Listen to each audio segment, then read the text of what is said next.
I'm excited to welcome back Nicole Blevins. We've made this sort of a regular thing, right? You come on Yeah, once a month and we just talk about whatever we want to talk about, which is really fun. I'm yeah, nerding it out with you because I know you're a lifelong learner like I am. And yeah. there's no shortage of HR and leadership topics to talk about. So No, I love thank this you for coming HR on. stuff. I love it. So, Yeah. Today, we're going to talk about retention. And this environment's a really interesting one. I think stemming back from the end of 2021, early 2022, this great resignation, great reshuffle, yeah, like 1,000 words for it.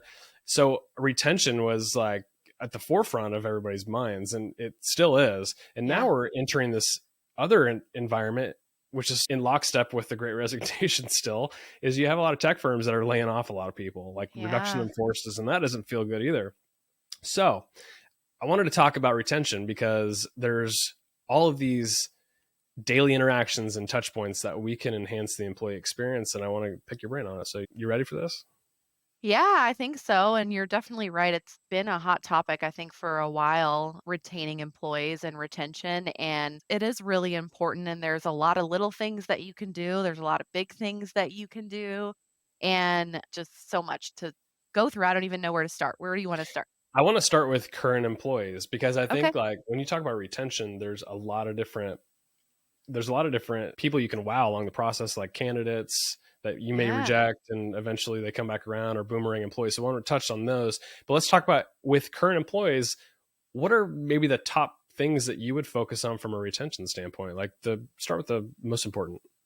Yeah. I would say the most important is recognition and appreciation for the work that everyone's doing. It's been tough times, I think, for everyone right now. And like you said, we're seeing a lot of layoffs in tech firms and things like that. And so I think employees and people are nervous and just want to feel comfortable and confident in their current work environment and current work situation, and recognition and appreciation can go a long way. I saw there was like a research study recently done. I forget the organization that did it, and I've seen it talked about on LinkedIn where like one of the top reasons that employees might leave an organization was like not feeling respected by Mm. their employee.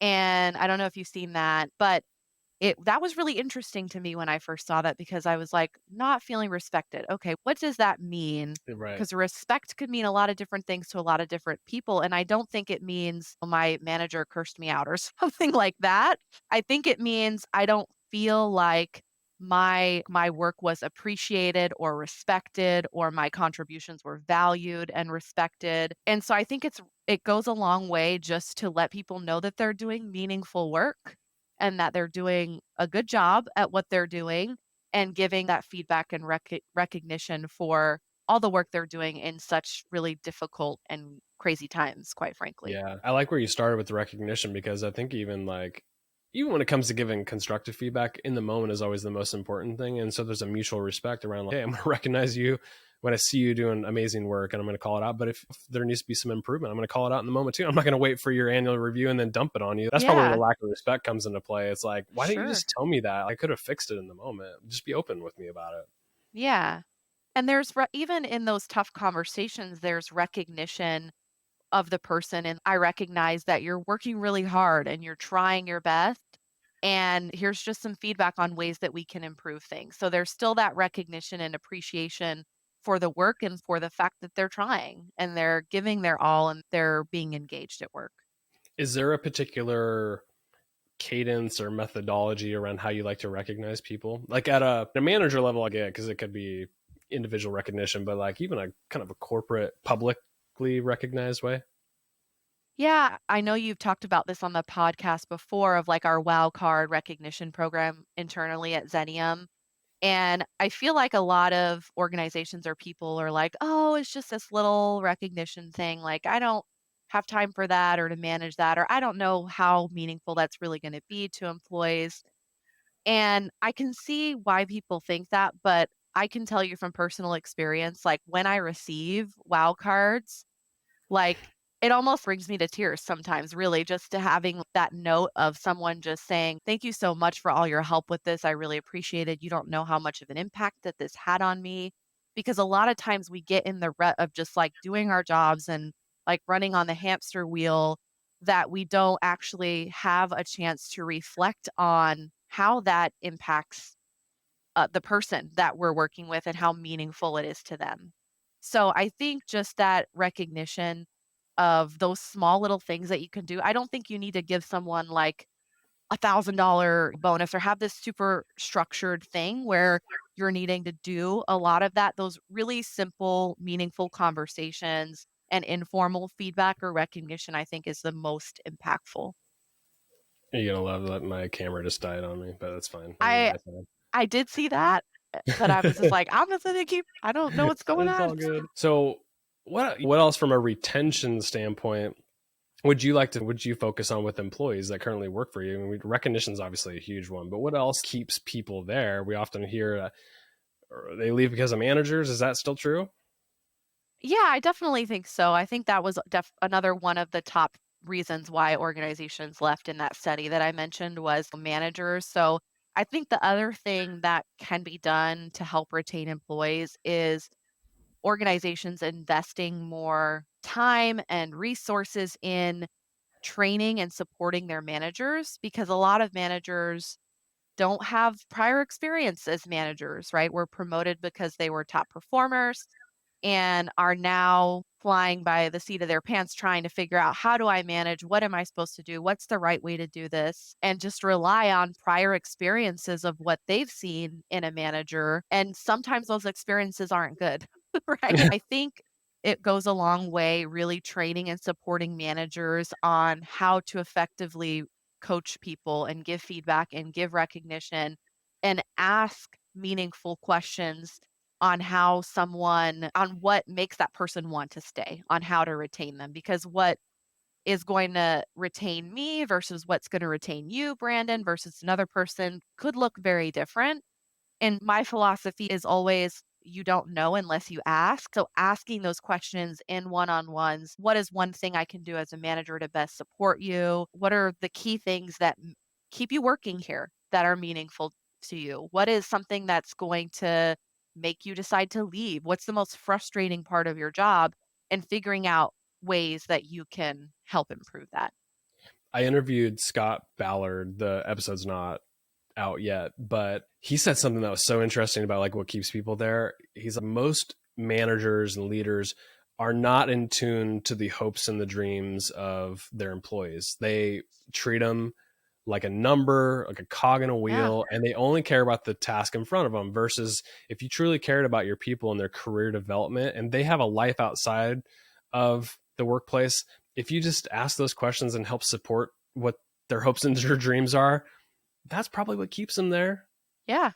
Yeah, it's just being that listening ear, that Yeah. support system, someone that's rooting for them no matter what they decide to do. So, yeah, I feel like there's just so many little things. Like, it's not about the big things. I think a lot of companies like put it in their head that, oh, we need to do like this huge big thing to retain. And it's more about the little things you can do in daily interactions with managers and employees in recognizing your employees and making them feel like they're doing meaningful, challenging, valuable work. I truly believe that cultures change one conversation and action at a time. It's sometimes the Yeah. small stuff that makes the biggest difference. Yeah. 1,000%. Let's talk about the people outside of the organization. So a lot of times we're interviewing several candidates, people apply and they may get rejected. We can only choose one for one position. But what's a way to give them a good experience in the recruiting, hiring process that might wow people where you may end up hiring them for another position at some point, but if you burn bridges and you don't leave them with a good experience, they're likely to, it's going to hit your reputation in some ways. Talk about that. Yeah, recruiting I think is tough for a lot of organizations right now. And so the focus is really on retention because if we don't have to recruit to fill those positions, then great, because that's really tough and challenging in the market right now. But I think that historically organizations have not put a huge focus on the recruitment process and What I mean by that is they've ghosted candidates or they've not followed up to let them know where they were in the process, or they've not given them feedback through the steps of the process of here's the next step in the process. I'll keep you posted, and really keeping those lines of communication opening open rather. And what's happening, as we've seen, is candidates are ghosting employers, right? Yeah. Or we're now having that kind of breakdown because that was employers were doing that historically. And I tell clients that a really great applicant pool for them for candidates is past candidates, right? So Mhm. people that were interviewed previously for a position and maybe weren't selected. I would say a large majority of the people that are end up not being selected for a role has nothing to do with there being a red flag. It's just, wow, these both of these candidates are really good. And I want to select this one because they've got a little bit more industry experience than this other person, or they've got this extra certification that would be really valuable, but we're really good, strong candidates. And those people could make really great additions to your team in the future, or should that position open up again, if you've treated that candidate with respect and kept the lines of communication open throughout the process, it's very likely that you'll be able to reach back out to them and say, hey, we've got these other opportunities. You are a great candidate. I'd love for you to apply for one of those. I think it does open up a really huge candidate pool for you. And I actually have a personal story or experience with that. My first ever HR job, I applied for an HR internship as an HR assistant for a law firm when I was in Florida, in Orlando, Florida. And I went through the whole interview process, had an awesome experience, really wanted to work for that organization. And they unfortunately called me and let me know that they selected another candidate, but really appreciated my time and effort. Hmm. And it was a tough decision, which I appreciated that call and that follow-up. Obviously, I was disappointed and Yeah. devastated, but I noticed that I wanna say 2 months later, the position was posted again. The internship Oh. position was posted again. So it's like, maybe that person didn't work out, right? Maybe they weren't Yeah. the greatest fit. And so I reached out to them and said, "Hey, I saw this position was posted again. I know you mentioned it was a tough decision. Like, I'd love to be considered again if that's an opportunity." So I definitely took the initiative to put myself out there. And their response was, "Yes, we'd love to meet with Hmm. you. We weren't sure that you would be interested in being Wow. considered again because we Yeah. rejected you, and rejection is hard." But I was, because I had a positive interview process and Yeah. I recognized that those are tough decisions, and it doesn't mean that there was anything wrong with me, or when you reject something that there's anything wrong with them. It's just you have to make the best choice that you can at that moment in time, and that could change and evolve. And I ended up getting that internship, and that kind of really launched my HR career. So had they not treated me so respectfully throughout the process, and had I not had a really good experience, I would have never reached out, right, to Yeah. reapply for that position or be interested in that again. So it really opens up a whole pool of candidates for you if you're intentional on the front end. What do you think from a specific standpoint, like how recruiters would behave in that situation where what are they saying to the candidate, even if it's a rejection? How are they connecting with them on LinkedIn or something and staying in touch with them? Like, how far can you go on this? Yeah. Yeah, I think it's definitely great to connect with them on LinkedIn. I think that's a great way to maintain connection and keep lines of communication going, like, beyond just the recruitment process. I would say what made a difference for me in that process is I just got a good vibe really from all of the Mm. interviews that I did. It felt personable to me rather than just kind of reading a list of questions and like being really robotic about the process. It felt more like I was developing a connection in those conversations, and the conversation, rather than sending me the email that's, "Unfortunately, we've decided Mhm. to go with other candidates," Yeah. while that does save time, um, I really appreciated that call to really be able to hear in their voice or from the inflection of their voice, like, "It really was a tough decision. You Yeah. were a great candidate. We really appreciate your time." That goes a long way rather than just the templatized email that we a lot of times see go out. So just little things like that made a huge difference for me. And of course, everyone's going to be different, but I think really having that personal connection or that personal touch and treating that person like a person or an individual rather than a number of candidates that you got. Let's talk about the boomerang employees, and those are employees that they leave your organization and then they come back. It Yeah. happens, and we've experienced it at Xenium where we left them with a Yeah. good impression and they had a good experience and they came back. Talk about what we can do on the separation that can make it where they terminate with dignity and then they may come back. Yeah. Yeah, I think that when it comes to employees that have decided to leave, that is not a decision that is probably easy for them or that they take lightly. And so, like, I think a lot of times organizations, once someone resigns and they're in the 2 week period, they're like, all right, I'm not going to put any more time or effort into this relationship because this person is leaving. And so they just let Yeah. them do their thing, right, for 2 weeks or for whatever without following up, having conversations, asking, are you excited about your new opportunity? I'm happy for you. And letting them know in that process, if that doesn't work out, like our doors are always open to you. I'd love to hear how you're doing. And, you know, so they don't feel like they're taking as huge of a risk. I feel like I've taken risks. Obviously, I left my last organization in Florida and moved all the way across the country to come to Xenium. And the thought definitely crossed my mind of, "Oh my gosh, what if this doesn't work? This is a Yeah. huge risk. Am I gonna be able to find another job if this doesn't work out?" And so really developing that connection and having like that former employer say, "Our doors are always open to you.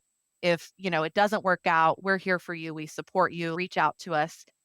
That is really impactful to hear that because when as the employee that's resigned, you're also thinking, "Oh, they hate me because I resigned. They're never gonna wanna Right. take me back in the future." When in reality, that's not true, right? The organization, if you were a great contributor and you left on a positive note, right? You gave your notice, you were respectful and continued working during that time period, then I think it does open a lot of doors for you. So I think it's on both ends really for the employee to treat that transition period appropriately and still give their best and not be checked out during that period, but also for the employer to say, "We care about you. We want to see you succeed. You are a huge member of our team and our doors are always open for you," because sometimes the person needs to hear that. Yep. I'm glad we covered these areas because I think too often we neglect the obviously the internal employees from a retention and just overall or employee experience standpoint. But when you talk about all the people that you touch in the recruiting process and the employees that may have left, and those are candidates that are right underneath your nose Yeah. versus we spend so much time and energy trying to source new candidates, whereas like you have a big ecosystem of Yeah. employees and candidates that have already touched you. Let's focus there. They already know you. Yeah, exactly. And it is quite a few times where somebody will like think the grass is greener, or at least in the recruitment process, another organization maybe makes this role and opportunity sound amazing. And then you get in there and the reality is doesn't quite fit like what the organization talked it up to be. And so it's really important to just, like I said, keep those lines of communication open and let employees know that it's okay to still stay in touch beyond that last day, to reach out and still have you as a support system. One more thing, and I'll let you go. This is more of a tactical question because I heard noise about it. Retention bonuses and also like sign-on bonuses. How do you feel about those two things? They're very tactical, and I don't know if I love them personally. But you're an HR professional, and you're smarter than I am, so I want to know. I want to know what you think about it.